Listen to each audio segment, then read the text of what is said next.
Welcome to Starbound. My name's Chikondi, and I'll be your narrator today. Nearly 500 supporters get early access to our stories, including brand new episodes of Sunspire Academy and Farron and Rimiki. If you'd like to unlock early access and support new episodes and future series, tap join below to become a Starbound member. Now let's get into today's story. An uncomfortable silence dominated the air as the Credarian people stood motionless before the Node monument. A distant planet labeled Earth had just shifted from blue to red in the 3D projection representing the galactic chart.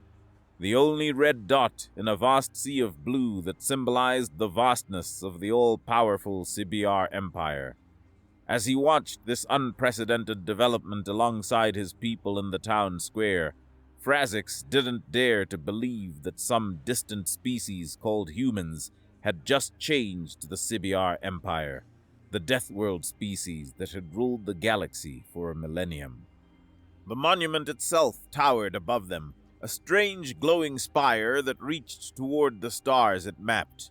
For as long as Frazix could remember, that projection had shown only 3 colors: the green of newly discovered worlds, fleeting like spring flowers, the yellow of worlds in the process of conquest, a sunset that always gave way to night, and the overwhelming blue of the CBR Empire, an ocean that had seemed destined to drown all resistance. But now, impossibly, there was red. In all my years since the CBRs conquered our world, this is the first time I've seen a planet turn red. The elderly voice cut through the collective held breath of the crowd. Frazix turned to his side, the movement sending wisps of his breath into the cold night air. The city's white lights, installed by the CBR to ensure no darkness could hide descent, cast harsh shadows across the square, illuminating the figure beside him in stark relief. The elder stood perhaps a head shorter than Frazix, not just by age, but by the weight of decades under occupation. His blue skin had taken on an almost translucent quality with age, like ice worn thin by time, allowing the darker veins beneath to show through in delicate traceries. Wrinkles mapped the geography of his years across his face, deep canyons around his eyes from squinting at too many sunsets, furrows across his forehead from too many worries, brackets around his mouth from smiles that had become increasingly rare as the decades passed. The garment was old but well maintained, speaking of pride persisting despite circumstances. His hands, gripping a walking stick carved from native thornwood, showed the spots and tremors of advanced age. But it was his tail that drew Frazix's attention most, that evolutionary remnant that distinguished their species from the mysterious humans whose world now glowed red. Where Frazix's own tail moved with the quick, unconscious adjustments of youth, the elders swayed slowly, each movement tired, as if even this simple act required consideration. "You must be truly ancient if you remember the construction of the Node monument," Frazix commented, his own tail moving curiously as he studied the elder more closely. The old Credarian's laugh was like gravel tumbling down a hillside, rough but somehow warm, carrying within it the echo of younger, happier sounds. Old, yes, but not that old, young one. His eyes crinkled with amusement, the wrinkles deepening into well-worn paths that spoke of a face that had once laughed often. I may look like I've weathered 1,000 storms, but I'm not quite old enough to have seen the first conquest. It was my grandmother who told me everything about the construction of the node. She lived through those early days, watching as they built this cursed thing to remind us daily of our place in their empire. The elder shifted his weight, leaning more heavily on his walking stick as a particularly cold gust of wind swept through the square. Around them, other Credarians pressed closer together, sharing warmth and shock in equal measure. She was working in the old municipal building when they came, he continued. Said the whole building shook when their ships landed. Our planet has never been the same since. The realization struck Frazix with unexpected force, like diving into cold water. This was the first time he had stumbled upon someone with a direct connection to that distant past. Everything he knew about the Node Monument, about the Conquest, about the time before, it had all come from carefully sanitized school lessons and his own furtive research in the planetary archives. The official histories were sterile things, drained of emotion and personal experience, reduced to dates and facts that could have been describing the life cycle of insects rather than the subjugation of an entire world. The story Frazix was familiar with had always felt more like mythology than history, a cautionary tale told to children to explain why they must never remove their collar devices, why they must always show proper deference to any Sibyar they might encounter. The facts, as he had learned them, were simple and terrible. The Sibyar Empire had appeared one day in Kridar's skies before their world had even managed to launch its first orbital satellite. They had been in the early stages of their space age, still debating whether to fund their first spatial mission, still dreaming of what they might find among the stars. Those dreams had died in a single day. The historical records, clinical in their detachment, describing how the Sibyar drones had swarmed the planet within hours. They moved in perfect coordination, darkening the sun with their numbers, a mechanical plague that descended upon every population center simultaneously. From these drones had dropped the liquid metal spheres, devices that defied Kridarian understanding of physics and chemistry alike. The spheres had moved like living beings, flowing across the ground with purposeful intent, dividing and merging as needed, hunting down every Kridarian in a single day. Frazix had watched the recordings countless times, fascinated and horrified in equal amount. The spheres moved like quicksilver predators, able to leap impossible distances, to flow up walls and through the smallest gaps. My grandmother said the worst part wasn't the fear, the elder continued, lost in the inherited memory. It was how quickly it was over. One morning, they woke up free. By evening, every single Kridarian on the planet wore a collar. Resistance wasn't crushed. It never had the chance to form. We went from a sovereign species to property in less than a rotation. And then, after their entire species had been subdued in a matter of hours, the huge Sibyar warriors had descended like gods of war in their powerful ships. Frazix had seen the historical recordings, watched them dozens of times. The Sibyar were beings out of nightmare, 3 times the height of a Kridarian, their bodies a fusion of the biological and mechanical that made it impossible to say where one ended and the other began. Their heads were perhaps the most unsettling feature, elongated and angular with clusters of eyes that could see across spectrums no Kridarian could imagine. When they spoke, it was not through mouths but through vibrations that seemed to come from everywhere at once, translated by the collar devices directly into the mind. They had given their speech about Kridar now being part of the Eternal Empire, about the honor of serving the Sibyar Collective, about the peace that came with accepting one's place in the greater order. "Have you heard of a node turning red before?" Frazix asked, his voice low, as if speaking too loudly might summon Sibyar attention. The question had been burning in his mind since the moment Earth had changed colors, but voicing it felt dangerous, like acknowledging a possibility that should not exist.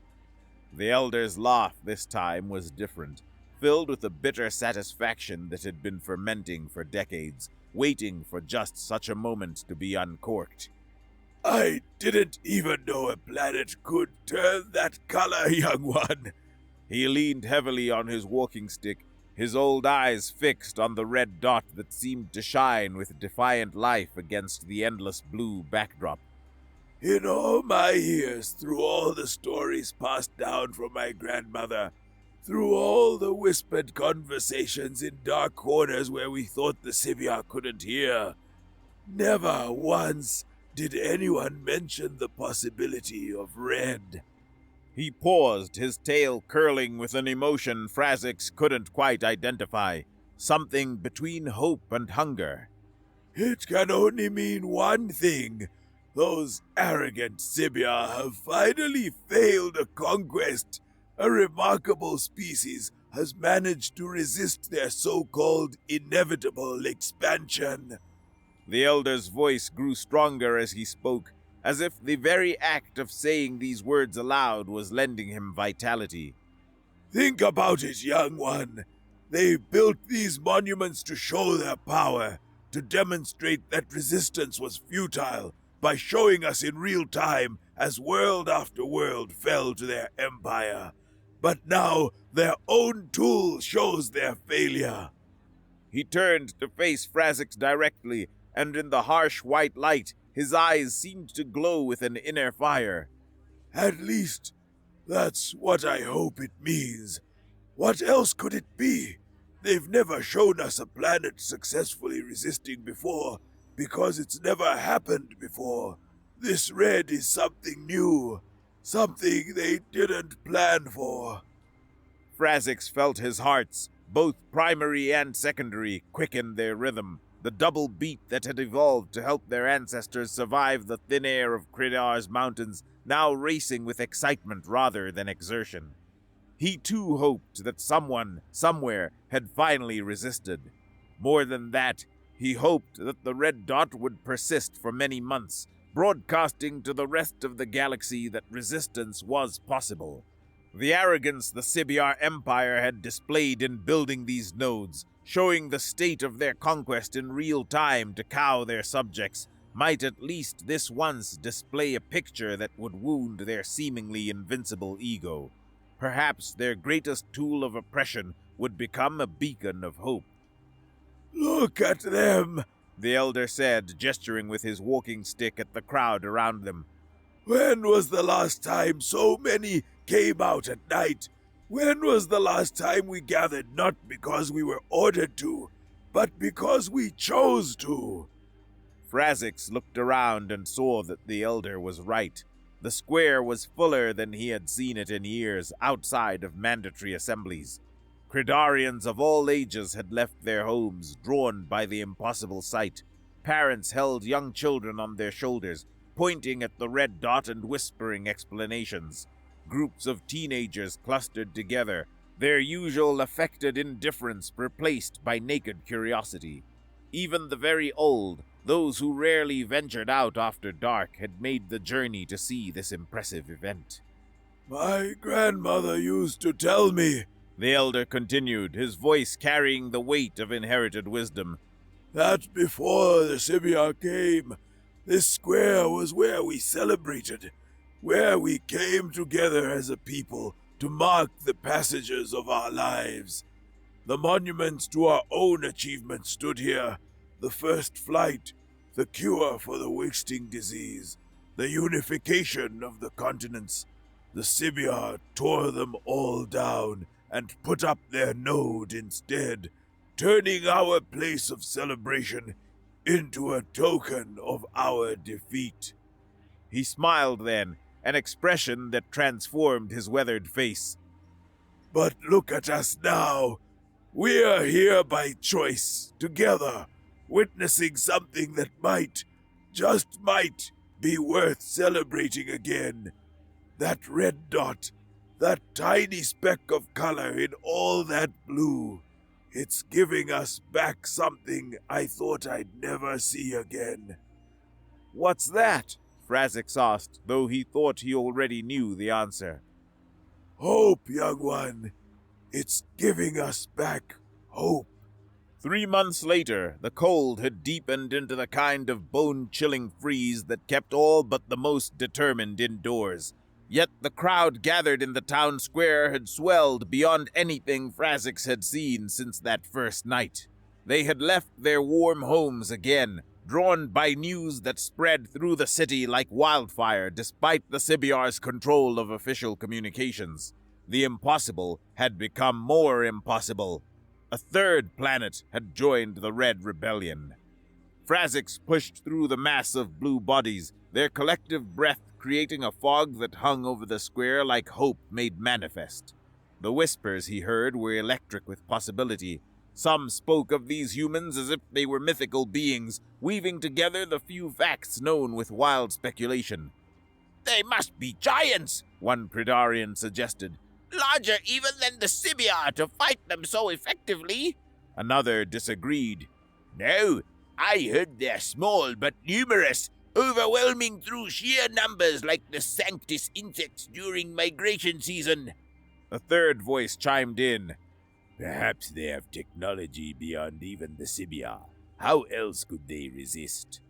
But Frazix's eyes searched for only one figure in the crowd. He had found himself thinking of the elder often in the 3 months since their first meeting, wondering about his grandmother's stories, about the perspective that came from having a living connection to the time before. When he finally spotted the familiar hunched figure standing in his usual place near the monument's base, Frazix made his way over with purposeful strides. The elder looked frailer than he had 3 months ago, the cold clearly taking its toll on his ancient frame. But his eyes were bright with excitement as he studied the new configuration of red dots. He turned at Frazix's approach, a smile of recognition warming his features. "You came back," the elder said simply. "I've been back every night since Earth turned red," Frazix admitted, "though this is the first time I've seen you since that first night." These old bones don't take kindly to cold anymore," the elder replied, pulling his coat tighter. "But for this, for 3 red worlds, I would have crawled here if necessary." He turned back to the display, his voice dropping to a whisper. "Do you see how they're positioned?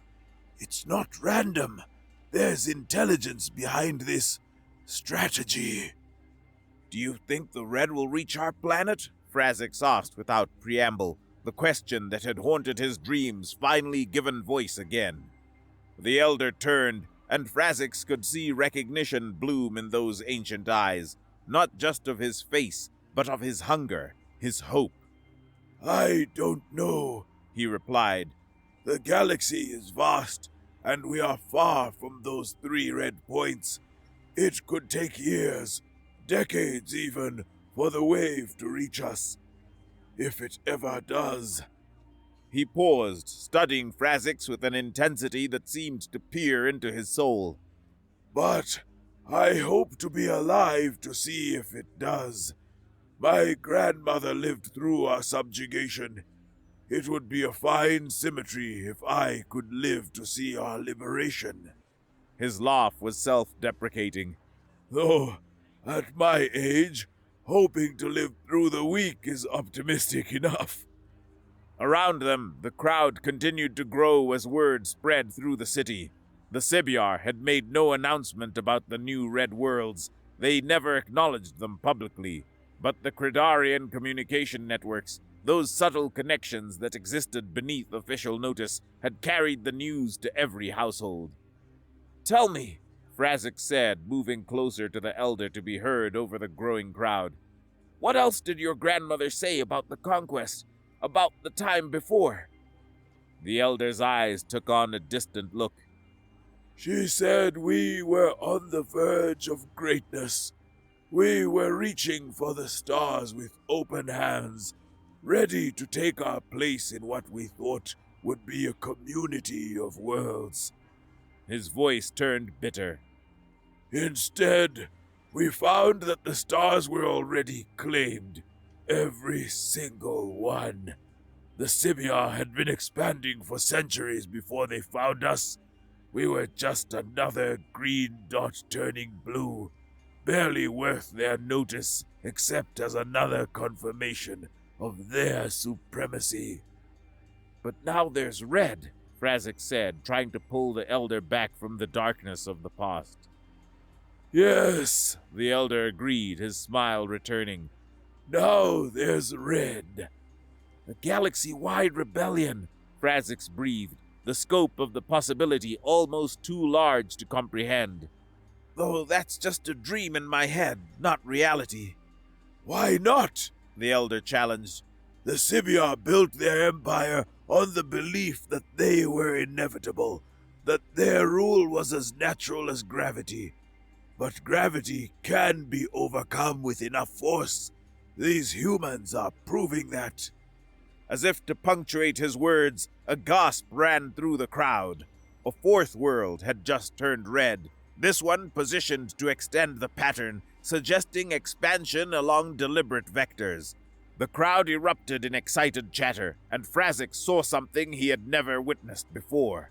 Cridarians openly celebrating in defiance of their subjugation. 4 worlds now, the elder said with satisfaction.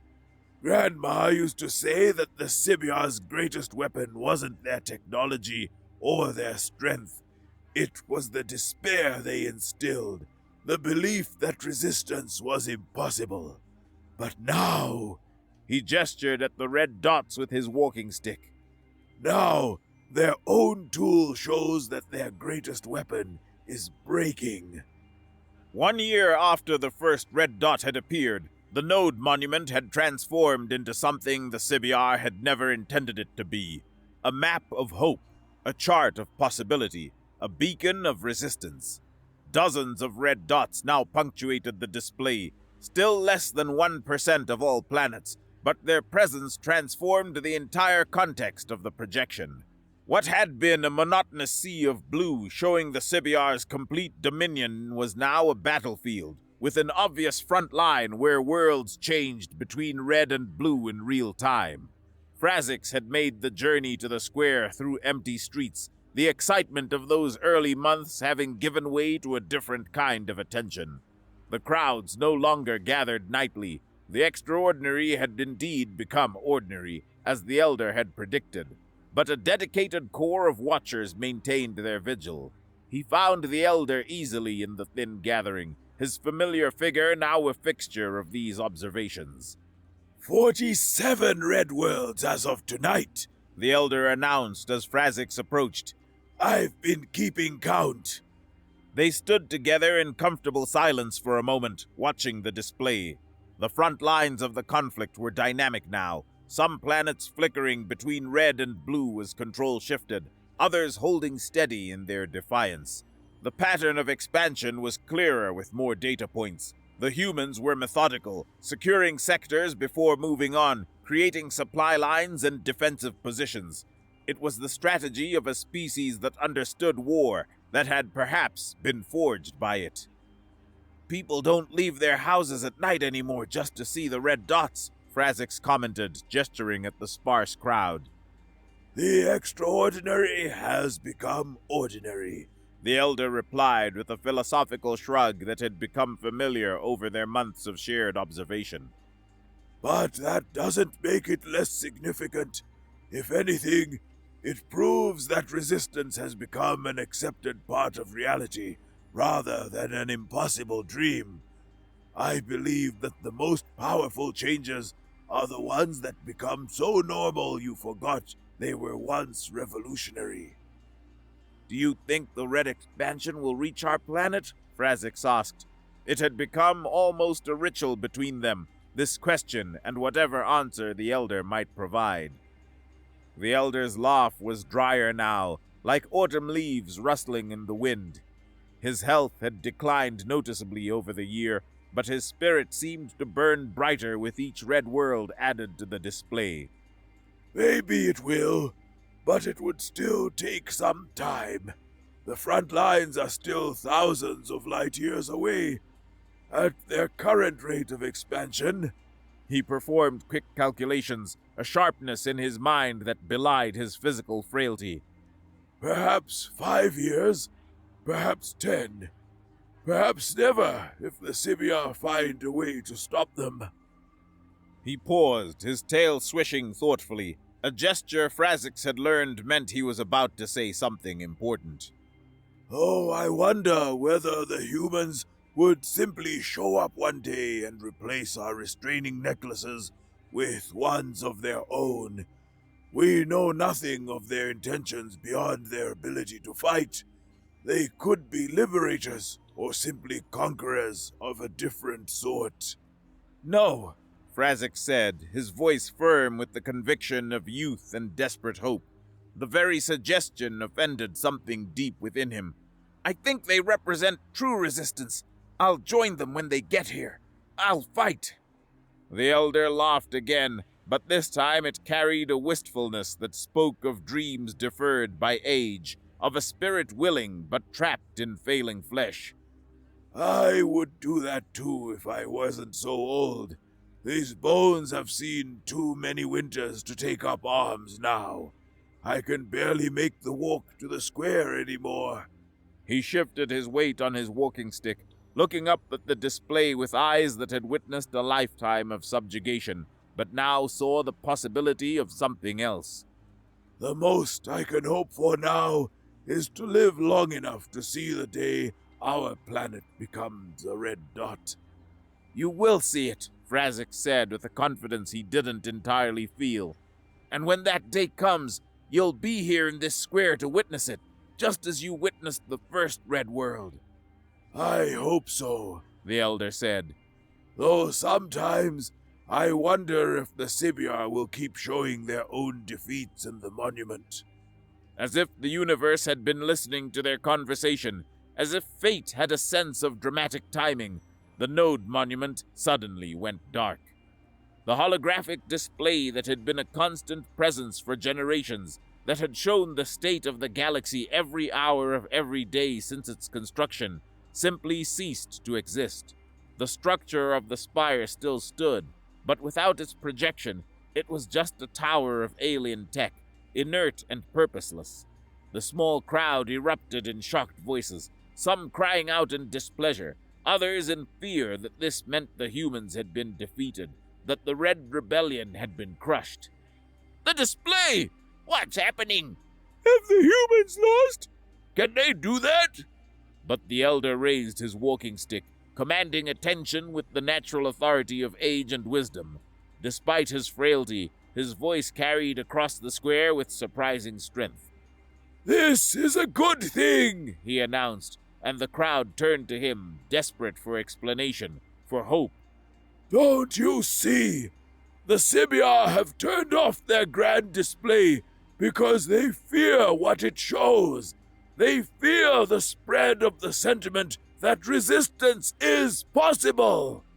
He turned in a slow circle, making eye contact with as many of his fellow Cridarians as possible, his movements deliberate and theatrical. Think about what these monuments represented. The Sibyar wanted us to see world after world fall to their empire, to watch resistance crushed the moment it arose. It was meant to inspire despair, to show us the futility of hope. His voice grew stronger with each word, as if he were drawing energy from the monument itself. But now their tool of oppression has become a chart of rebellion. They, who were so proud of their real-time conquest map that they forced us to witness it daily, they now hide it in shame. An elderly female near Frazix whispered, He's right. They're afraid. If anything, the elder continued, his walking stick now raised like a standard, this proves that the Sibyar truly fear this war. They fear these humans. They fear what seeing those red dots might inspire in species like us. For the first time in a millennium, the ones who proclaimed themselves eternal rulers of the galaxy know fear. The elder's words rippled through the crowd like a stone dropped in still water. Some nodded in agreement. Others simply stared at the dark monument as if seeing it truly for the first time, not as a symbol of oppression, but as evidence of their oppressor's first retreat, however small. The psychological impact was immediate and profound. The Sibyar, who had never shown weakness, who had never retreated, who had never hidden anything, had just blinked. Frazix felt something shift inside him as he stood in that square, surrounded by his people in the cold night air. The monument that had broadcast their subjugation for so long now stood silent and dark, and in that darkness he saw not an ending, but a beginning. The red dots might be hidden from view, but they burned now in the minds of every Credarian who had seen them. The humans, whoever they were, had given them something the Sibyar had spent a millennium trying to erase. They had given them hope. And as Frazix looked at the Elder, seeing the fierce joy in those ancient eyes despite the frailty of his body, he knew that hope was a fire that, once kindled, was almost impossible to extinguish. The Sibyar could darken their monuments, but they couldn't darken the vision of those red dots spreading across the galaxy like wildfire. They couldn't erase the knowledge that resistance was possible, that their empire was not eternal, that somewhere among the stars, a species called humans had said no and made it stick. The war was coming, and when it arrived, Cridar would be ready. 6 months had passed since the Node monument went dark, and the town square had transformed from a place of gathering to one of abandonment. The excitement that had carried the Credarians through those early days of witnessing resistance had faded into a kind of resigned waiting. Most had returned to their daily lives, the monument's darkened spire now just another reminder of hopes raised and dashed. But not Frazix. He had set up a small camp at the base of the monument, a collection of thermal blankets and a portable heater that marked his vigil. His tale, once quick with youthful energy, now moved with the patience of someone who had learned to wait. Every night he was here, watching the dead tower, hoping against reason that it would flare to life again and show him how far the red had spread. His dedication had become something of a local curiosity. Parents would point him out to their children as they passed, sometimes with admiration, sometimes with pity. "There's a young one who watches for the humans," they would say. Some brought him food, others just shook their heads at what they saw as foolish optimism. The Elder, whose name was still a mystery to Frazix, hadn't been seen in months, and he feared the worst but pushed such thoughts aside. The old Credarian had lived to see the beginning of resistance. Perhaps that had been enough. On this particular night, the air held unusual stillness, the kind that preceded great storms on Credar. Frazix huddled deeper into his blankets, his eyes never leaving the monument even as his breath formed clouds in the frigid air. He had almost dozed off when the sky began to change. At first, it was subtle, bright spots of light appearing in the void between the familiar stars. Frazix sat up straighter, his hearts beginning their familiar double beat of excitement. The lights grew brighter, multiplied, and suddenly the sky erupted in a silent symphony of destruction. It was clearly a space battle, though no sound reached the planet's surface. Brilliant lances of energy crisscrossed the heavens, ships that appeared as moving stars weaved between them in deadly dances. Explosions bloomed like short-lived flowers, their lights reaching Cridar seconds after the events themselves. The scale was beyond anything Frazix could truly comprehend. He was watching war waged across distances that light took time to cross. Hours passed as the celestial conflict raged. One by one, people began leaving their homes, drawn by the impossible light show above. They gathered in the streets, on rooftops, in the square where Frazix maintained his vigil. No one spoke. What words could encompass what they were witnessing? But Frazix was certain they all knew the truth that hung unspoken in the air. Right now, at this very moment, their planet was likely a red dot on node monuments across the galaxy. The battle slowly subsided, the frequency of energy discharges decreasing until only the occasional flash punctuated the darkness. And then, as dawn began to paint the eastern sky with natural light, they saw them, the unmistakable silhouettes of many spaceships descending through their atmosphere. The crowd that had gathered held its collective breath. The ships were too distant to identify, and the question that gripped every heart was simple and terrifying. Who had won? Would these vessels disgorge Sibyar warriors come to punish their world for daring to hope? Or were these the humans, the mysterious species that had turned the galaxy red with resistance? One ship separated from the others, a military vessel by its angular design and prominent weapons systems. It was massive, easily dwarfing the governmental buildings that surrounded the square, and it was clearly one of many that had entered their world.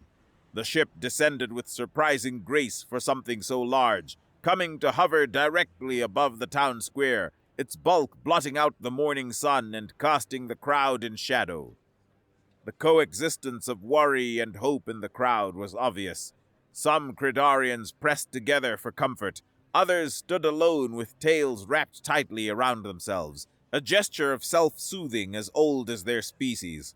Phrazix found himself standing, his vigil forgotten as he craned his neck to look up at the vessel's underside. They were startled when a green light suddenly irised open on the bottom of the spaceship, a circular portal that revealed nothing but brightness within. Then figures emerged, a group of beings descending not in ships or platforms, but flying with what looked like loud backpacks strapped to their bodies. The devices roared, leaving trails of heat distortion in the cold morning air. One figure immediately separated from the group, vectoring toward the node monument with obvious purpose. That being landed beside the spire, and without ceremony, pulled out what appeared to be a cable, connecting it to a barely visible port in the monument's base. The others approached the crowd, their descent more gradual, giving the Credarians time to see them clearly. Humans. They were humans. Phrazix's excitement was like electricity through his body. They were smaller than he'd imagined, closer to Credarian size than to the massive Sibyar. Their skin came in the varieties the archives had suggested, some pink pale, others brown in various shades. No tails, no blue skin, but the basic form was remarkably similar. Bipedal, 2 arms, faces with features arranged in patterns that, while alien, were comprehensible. He spun around, searching the crowd desperately for the Elder, wanting nothing more than to share this moment of joy with the one who had first dared to hope aloud. But the familiar hunched figure was nowhere to be seen among the faces. Phrazix's elation dimmed slightly. Had the Elder not lived to see this day after all? One of the humans stepped forward, removing his helmet to reveal a face weathered by war, but creased with what appeared to be smile lines. He was older than some of his companions, with gray threading through dark hair and eyes that seemed to take in everything at once. "I'm Lieutenant Harley," he said, his voice carried by some sort of sound propagation device that made his words clear even at the back of the crowd. "I'll be straight with you because I respect you enough not to waste your time with pretty speeches." He paused, seeming to gather his thoughts.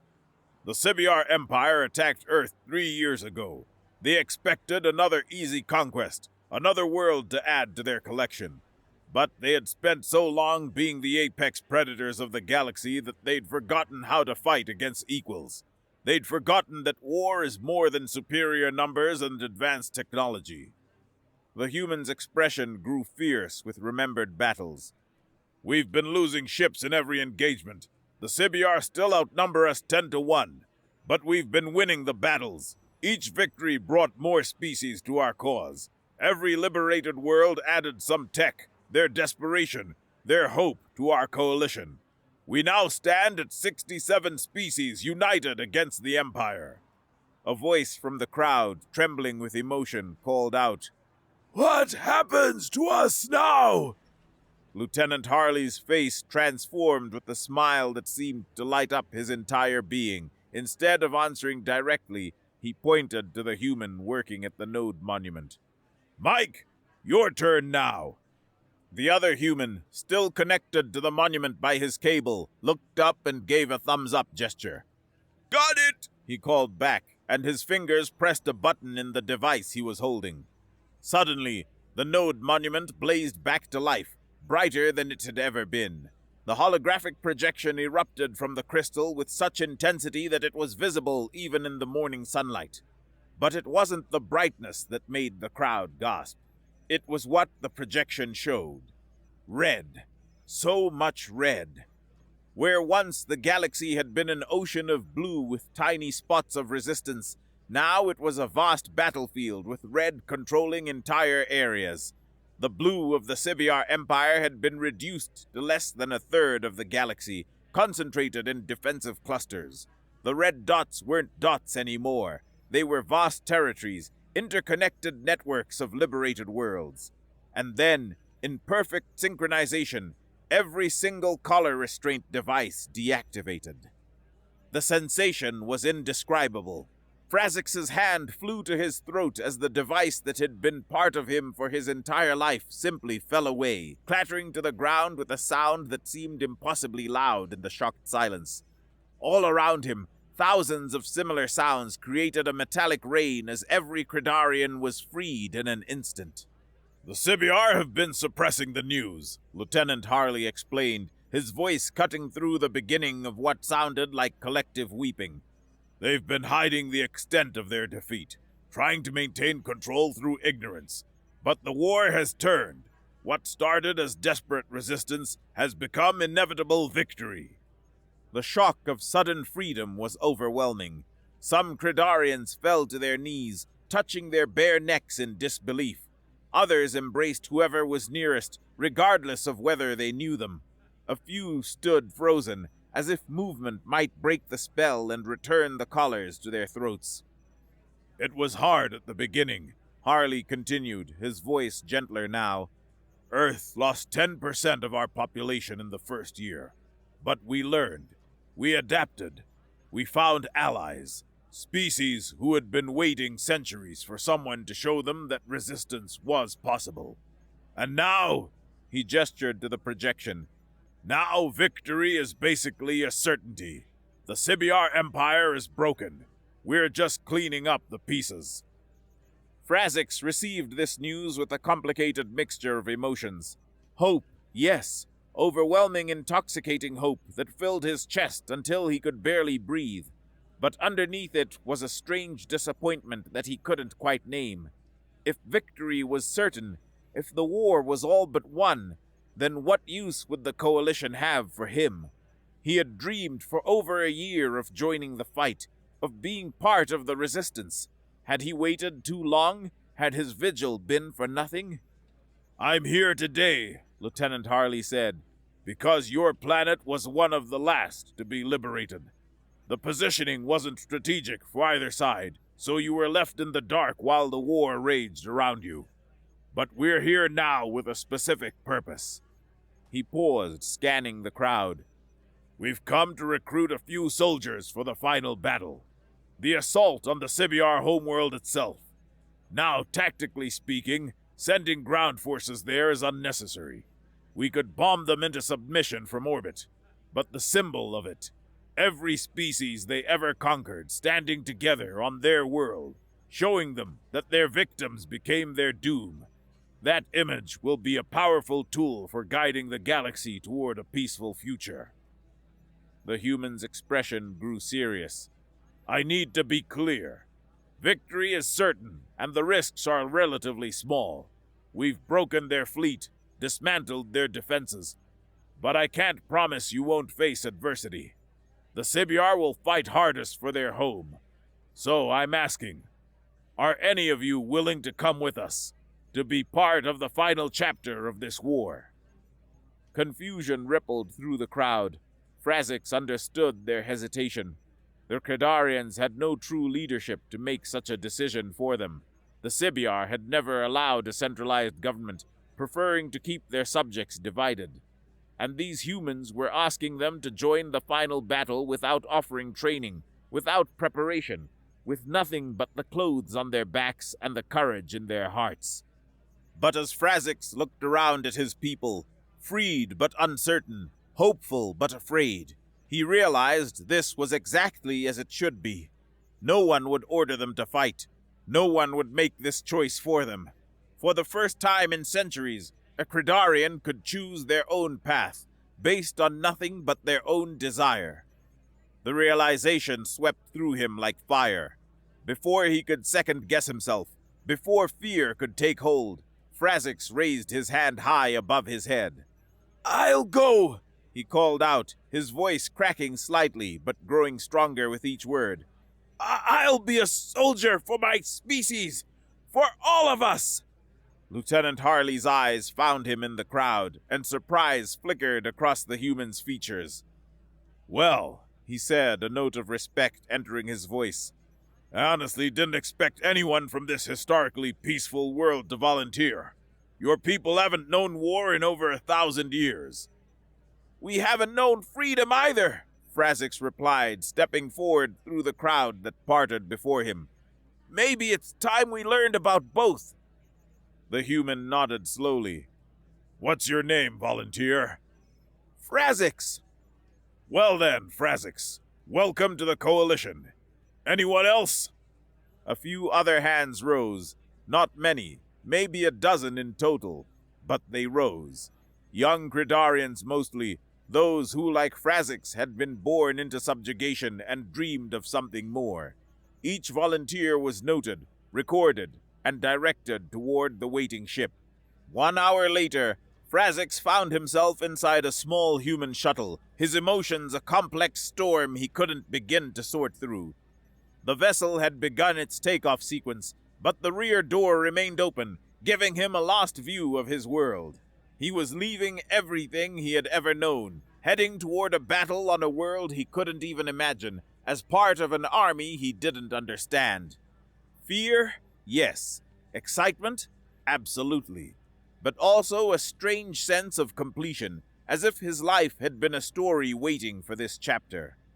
As the shuttle lifted off, Frazix's eyes swept the crowd one last time, and there, at the edge of the square, standing supported by 2 younger Cridarians, was the Elder. He was alive, frail, clearly having difficulty standing even with help, but alive. Their eyes met across the distance, and Frazix saw the old Cridarian's face transform with a smile of pure, unbridled joy. The Elder had lived to see their world turn red. He had lived to see the collars fall. He had lived to see a young Cridarian choose to fight. All of Frazix's confusion, his fear, his uncertainty, it all evaporated in that moment. He smiled back, raising his hand in farewell, and the Elder nodded. It was a small gesture, but it carried the weight of everything. Acknowledgement, approval, hope. They held that connection until the shuttle door finally closed and Frazix was sealed inside with his fellow volunteers and their human allies. As the ship accelerated toward orbit, toward the stars, toward a battle that would end an empire and begin something new, Frazix carried with him that final image, an old Cridarian standing free beneath a red sky, nodding his approval at a future neither of them could fully imagine, but both now had reason to hope for. The galaxy was about to change in ways that filled their hearts with the one thing they no longer lacked, hope for a better future. And Frazix would be there to help shape it, carrying the dreams of his people to the very doorstep of their former oppressors. The revolution that had begun with a single red dot would end with him.